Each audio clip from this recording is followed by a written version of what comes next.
여러분 반갑습니다. 추석 연휴 잘 보내셨는지 궁금합니다.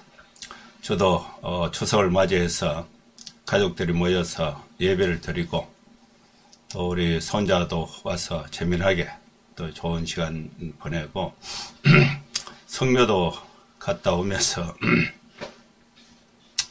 기도하고 또 이렇게 야산에 그 밤이 있어요.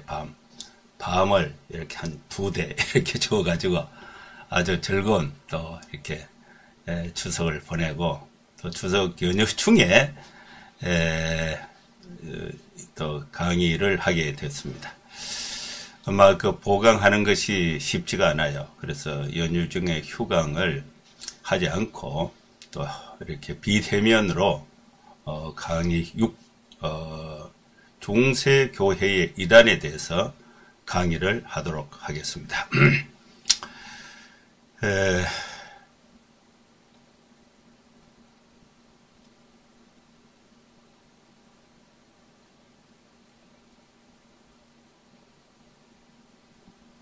중세교회의 이단이 이제 이번 주간의 강의 내용입니다. 중세교회는 이 펠라기우스와 관련된 이단은 초대교회에 속한데 이게 초대교회 말기이면서 중세 초기에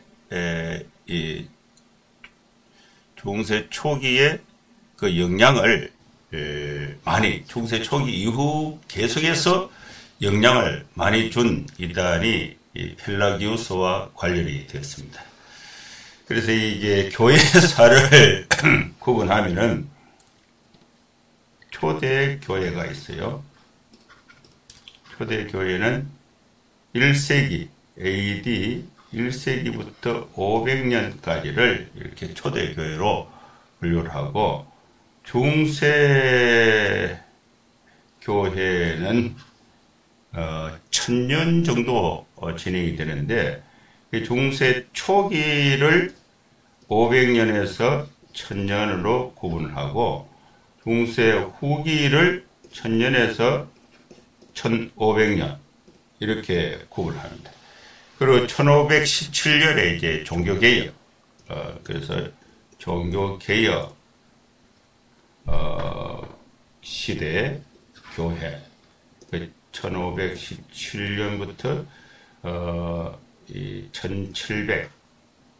200년 동안 1700년도 정도 되고 그 다음에 건세교회가 되죠. 건세교회가 이제 1700년부터 1800년 1900년 1800년 이 정도 되고 그 다음에 현대교회가 1800년부터 현재까지 2000년 이런 식으로 크게 시대를 구분을 할 수가 있습니다.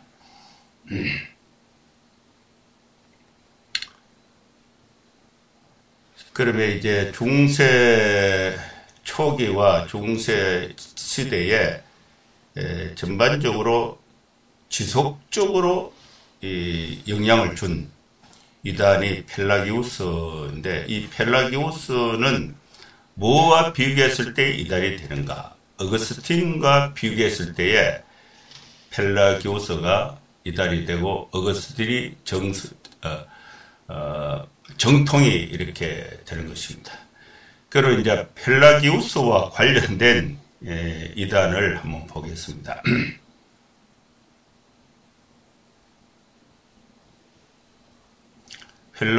펠라기우스와 관련된 이단은 크게 펠라기우스주의와 또 반펠라기우스주의 이 두 개를 이제 펠라기우스와 관련된 이단으로 분류를 할 수가 있습니다.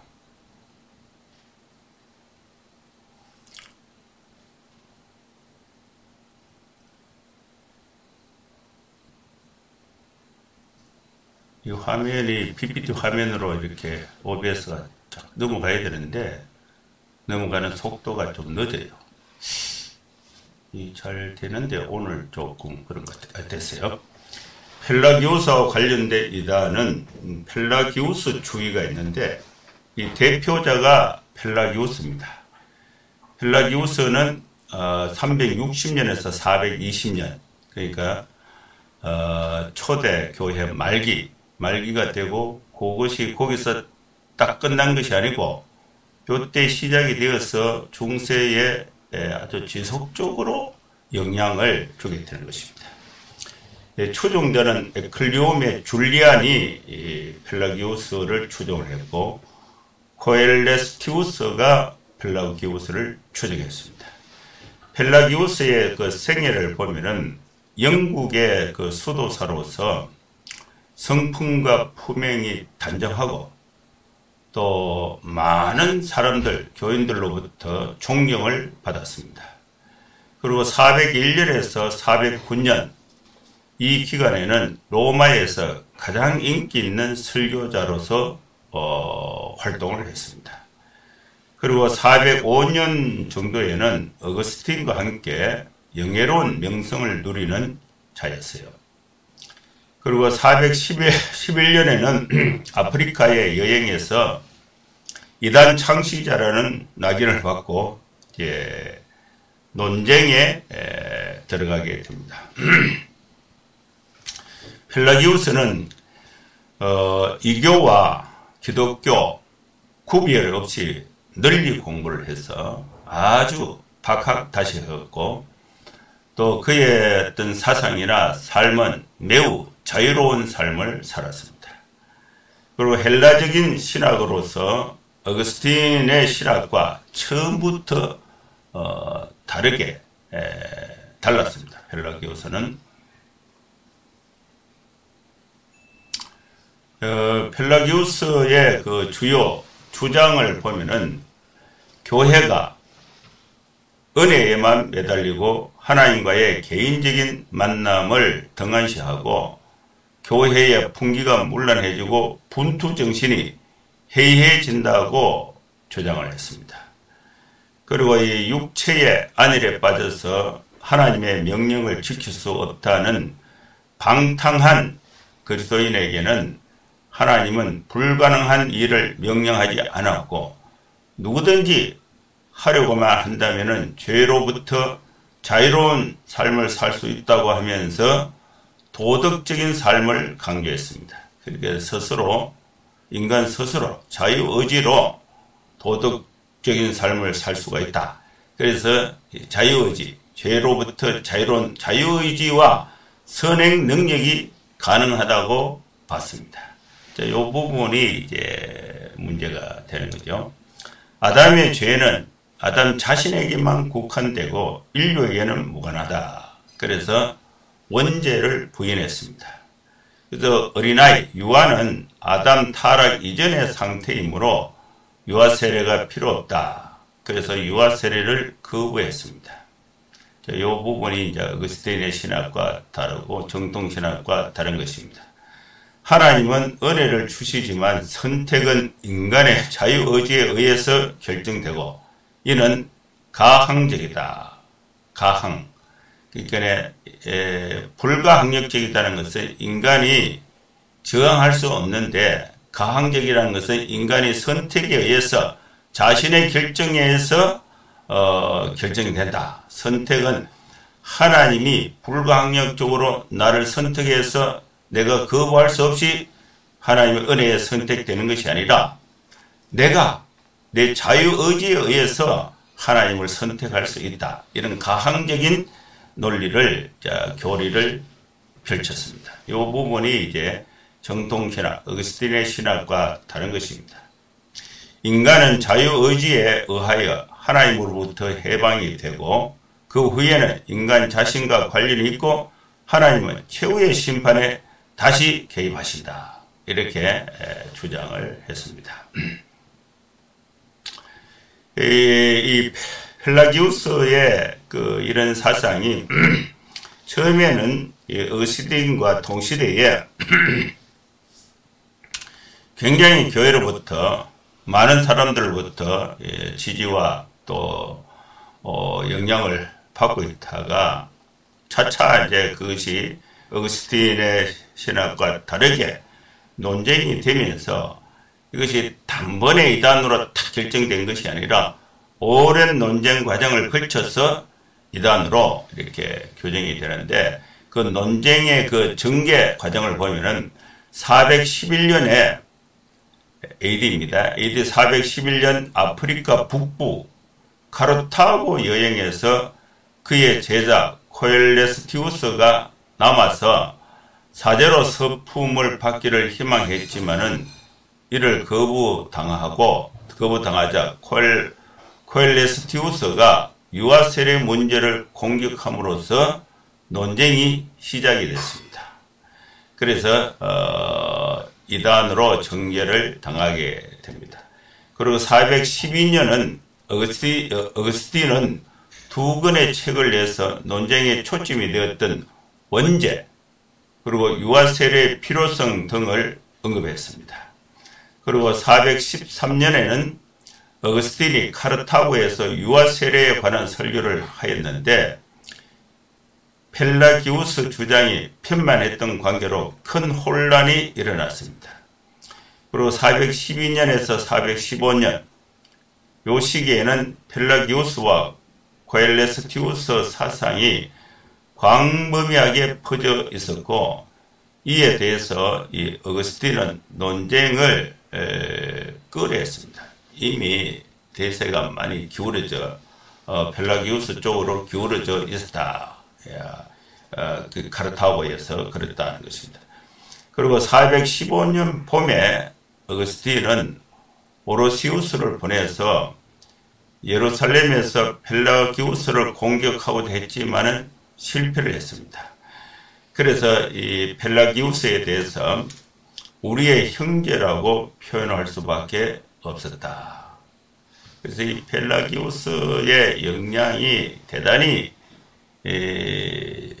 그 초대교회 말기 중세 초기에는 대단한 영향력을 갖고 있었다. 그의 어떤 인품이나 또 그의 어떤 지식이나 그의 어떤 논리, 펠라기우스의 논리가 상당한 영향력을 갖고 있었다는 것입니다. 그래서 415년 12월에 갈리아의 주교들의 공격을 받고 고발로 14명의 주교들에 의해서 디오스폴리스에서 교회 회의가 열렸는데 펠라기우스를 정죄하기는커녕 오히려 이 펠라기우스의 정통성을 확인해주는 결과를 가져오기도 했습니다. 그래서 이 펠라기우스주의가 굉장한 펠라기우스가 영향력이 있었다 이렇게 볼 수가 있습니다. 그리고 416년 가을에 카르타고와 멜레베에서 두 개의 교회 회의가 열렸는데 이 펠라기우스는 심각한 이단의 장본인으로 지목 단죄를 받게 됩니다. 416년에. 그리고 418년에는 카르타고에서 열린 코엘레티우스와 펠라기우스 및 추종자들을 로마에서 추방시키라고 명령을 하게 됩니다. 이 펠라기우스주의가 이제 미친 그 영향은 네스토리우스 사상에 영향을 끼치게 되고 현대에 와서는 자유주의 사상을 유발시키는 그 근거가 힘이 됩니다. 이 펠라기우스가 이제 이단으로 되고 여기에서 이제 세미 펠라기우스, 반 펠라기우스주의, 펠라기우스를 반대한다는 게 아니고 절반 거의 합친 거죠. 세미 펠라기우스주의가 있습니다. 이 대표자가 마르세유 존 카시안이 있고 마르세유의 존 카시안 그리고 마실리아의 수도 원장이 그 반펠라기우스주의의 대표자입니다. 그리고 이 추종자는 레랑의 빈센트의 가톨릭 정경 저자가 레랑인데 레기움의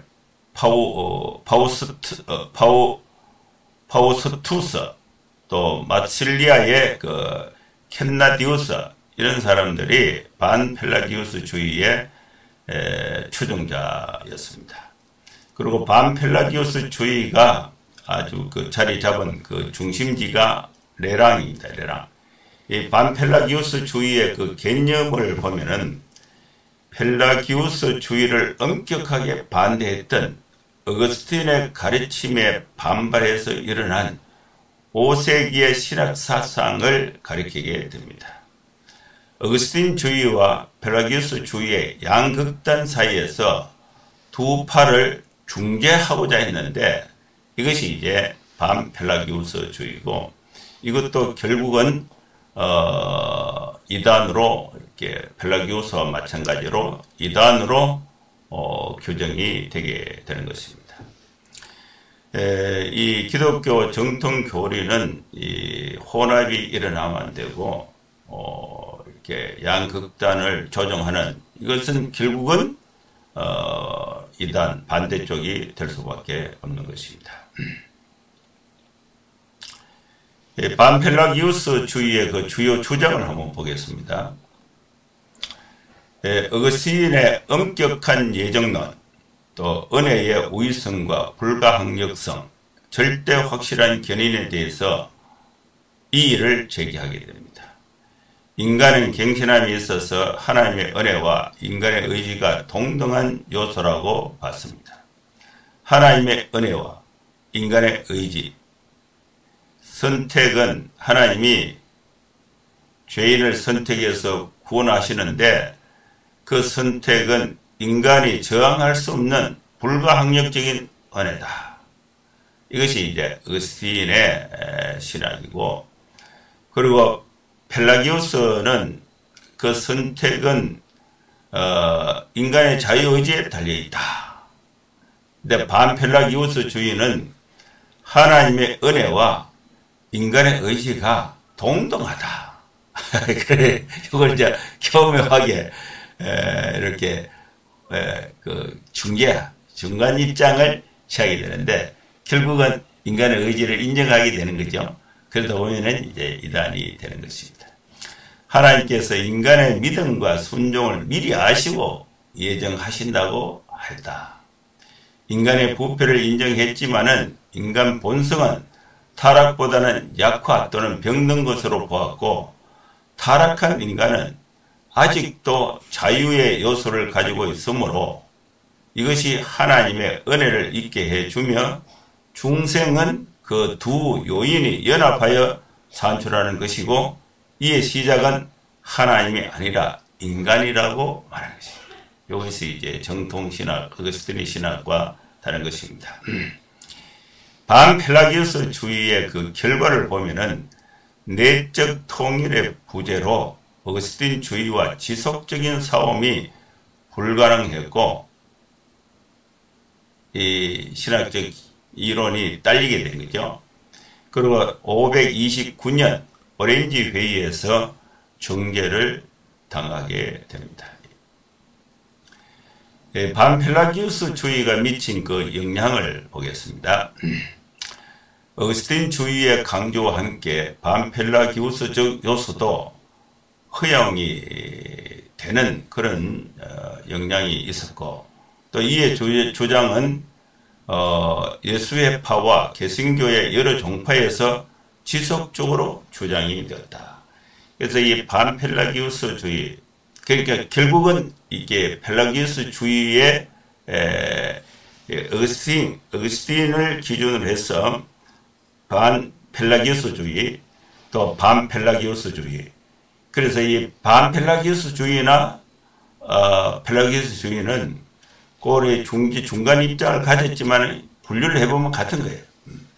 같은 어거스틴 반대쪽, 이단 쪽으로 이렇게 방향이 잡혔는데, 이 교리적으로는 이렇게 구분을 했지만은 그 당시 교회의 상황은 반펠라기우스주의가 성도들에게 미친 영향이 큽니다. 그리고 이 많은 교회, 많은 성도들이, 많은 또 신학학자들이 그걸 허용하는 입장이 되었어요.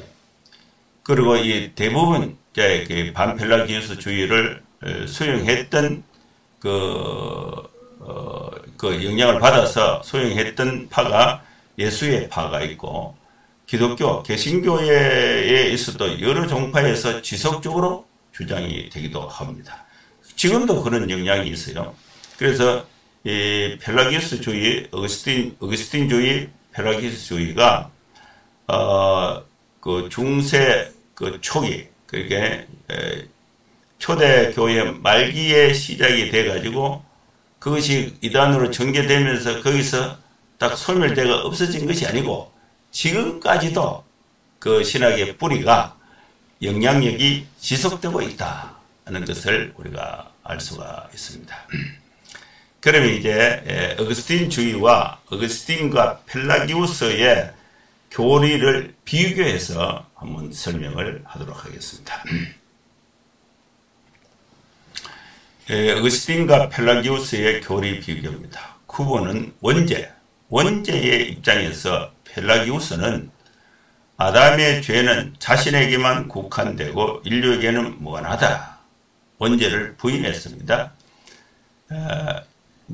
어거스틴은 아담의 범죄는 원죄로서 인류에게 유전된다. 그 원죄를 인정하는 것입니다. 그래서 우리 정통신학은 요 어거스틴의 입장에 있습니다. 이 입장에서 보면은 이제 펠라기우스는 원죄를 부정하니까 이게 이단이 되는 거죠. 죽음을 보겠습니다. 죽음에 대해서 아담의 죽음과 인간의 죽음을 구분해서 보는데, 아담은 처음부터 죽을 사람으로 출생했다, 이렇게 보는 것입니다. 그런데 어거스틴은 자신의 범죄로 죽었다. 그리고 펠라기우스는 인간은 죽을 존재로 창조되었기 때문에 자연적으로 죽는다. 자연적으로 죽는다. 자, 이런 설명은 굉장히 성도들의 입장에서 봤을 때에 구분하기 힘든 설득력 있는 그런 논리라고 볼 수가 있습니다. 그런데 이제 어거스틴은 자신의 범죄로 죽었다. 아담은 자신의 범죄로 죽었다. 그 다음에 인간의 죽음은 아담의 죄를 이어받은 인간은 그 범죄로 인하여 죽는다. 그 입장이 어거스틴의 입장입니다. 그 유아의 원죄와 또 유아 세례에 대해서 보겠습니다. 유아는 아담 타락 이전의 상태로 원죄가 없으므로 세례를 받을 필요가 없다. 이것이 이제 펠라기우스의 입장이고, 어거스틴의 입장은 인간은 출생 시 원죄를 유전적으로 갖고 출생하므로 유아 세례를 받아야 한다는 입장입니다. 예정론을 보겠습니다. 예정론은 그 인간의 자유의지적이며 가항적이다. 가항이라는 말이 잘 사용하지 않는 말인데, 가항의 그 반대적인 말이 불가항력적이다. 가항은 저항을 할 수 있다는 것이고, 불가항력은 저항할 수 없다는 뜻이에요. 그래서 예정, 하나님이 인간을 구원하기 위해서 예정할 때 펠라기우스는 인간의 자유의지적이고 그 예정에 인간이 선택을 한다. 하나님이 인간을 선택하는 것이 아니라 사람이 하나님을 선택해서 구원의 예정에 이른다. 그런 입장이에요. 그런데 이 어거스틴은 예정론적인 절대 하나님이 죄인을 구원하시기 위해서 선택하면은 그 하나님의 선택에는 인간이 저항할 수 없다. 불가항력적이다. 그래서 하나님의 절대 주권, 인간을 선택하는데 그 선택권이 전적으로 하나님께 있다. 그리고 그것이 어거스틴의 입장이고, 펠라기우스는 사람이 하나님을 선택해서 구원에 이를 수 있다. 이런 자 입장이 되겠습니다. 하나님의 은혜에 대해서 보겠습니다. 은혜는, 요거는 펠라기우스 입장이에요. 은혜는 하나님의 의지를 계시함으로 돕는 것이고, 은혜는 하나님이 주시지만 선택은 인간의 자유의지에 의해서 결정이 됩니다. 은혜는 가항적이다. 어거스틴은 인간은 은혜로 인하여 구원을 받는다. 은혜는 택자에게만 주어진다. 이게 예정론이죠. 하나님이 은혜를 베푸실 때에 인간은 저항할 수 없다. 불가항력적인 은혜이다. 이것이 하나님 은혜에 대한 이 차이, 펠라기오스와 어거스틴의 차이입니다. 구원관에 대해서 한번 보겠습니다. 인간의 자유의지와 노력으로 구원이 된다. 이것이 구원관이고, 이제 그 펠라기오스의 입장이고, 어거스틴의 신학은 오직 믿음으로 구원을 얻는데, 구원은 하나님이 주시는 선물이다. 선물이다. 입장입니다. 그리고 인간의 자유의지에 대해서는 자유의지의 선택 능력이 자유의지에 있다. 이건 펠라기오스예요. 구원에 관한 자유의지 선택 능력이 인간에게는 없다. 이것이 이제 어거스틴의 입장입니다. 율법관에 대해서 한번 보겠습니다. 이 펠라기오스는 율법도 천국으로 인도한다. 인간 중에는 죄 없이 사는 사람도 많이 있다. 이 율법관, 이 펠라기오스. 근데 어거스틴은 인간은 모두 죄인이기에 율법으로 구원이 불가능하다. 하나님이 없는 선행은 불가하다. 그리고 이 평가를 보겠습니다. 평가. 이 펠라기오스를 평가하면은 인간 인성에 관하여 낙관적인 견해를 가졌고, 인간의 자유의지 및 선행을 강조했습니다. 그리고 구원, 속죄, 기독교의 절대성까지 부정하는 입장이 펠라기오스의 입장이에요. 근데 어거스틴은 하나님의 은총을 강조하고, 하나님의 예정에 의한 구원, 그리고 믿음에 의한 구원을 강조하고, 정통적 교리가 확립이 되는 확립을 했다. 이렇게 어거스틴의 신학을 평가할 수가 있습니다. 그럼 이제 이 펠라기오스하고 그다음에 어거스틴하고 이 두 가지를 비교했을 때에 여러 논쟁을 거쳐서, 오랜 논쟁을 거쳐서 이제 교회는 초대교회 말기 교회는 이 공식적으로 펠라기오스를 이단으로 정죄를 했고, 또 그걸 이제 펠라기오스와 어거스틴의 이 중재 역할을 했던 반펠라기오스주의도 이단으로 이렇게 정죄가 되었습니다. 그런데 이제 교회가 이단으로 이렇게 정죄를 했지만은 그의 영향력은요, 계속해서 중세, 지금까지 그 영향력이 지속되고 있다는 것이 하나의 그 특징이 되겠습니다. 강의 6-1은 여기서 이제 마무리를 하고요. 강의 6-2에서는 중세교회 이단에 대해서 이제 그 설명을 하도록 그렇게 하겠습니다.